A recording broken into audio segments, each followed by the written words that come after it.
এবং দেবহাটা থানাতেও এই অপ্রীতিকর ঘটনা একজন ঘটাইছে।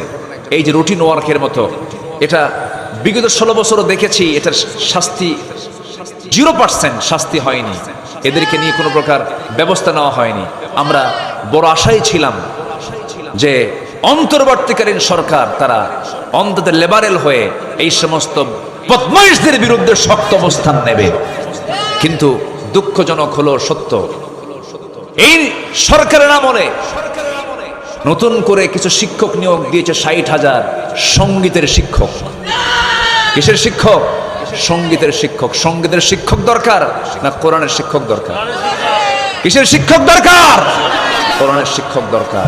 আমরা সুস্পষ্ট ভাষায় দ্ব্যর্থহীন কণ্ঠে জানাতে চাই, 56,000 বর্গ মাইলের এই সোনার বাংলাদেশে কোরআনকে নিয়ে, ইসলামকে নিয়ে যে ব্যক্তি সামনে দাঁড়ানোর অপচেষ্টা করবে, আমরা শক্ত হাতে তা মোকাবেলা করব। এবং এই দাবিটাও করি, অবিলম্বে শাতিমে রাসূল যারা, রাসূলকে নিয়ে যারা বাজে কথা বলেছে, কোরআনকে যারা অবমাননা করেছে, অচিরেই নতুন কোন আইন তৈরি করে চূড়ান্ত শাস্তি নিশ্চিত করা হোক। এমতের পক্ষে রাজি আছেন কারা কারা? হাত উঁচু করে দেখান মুসলমান।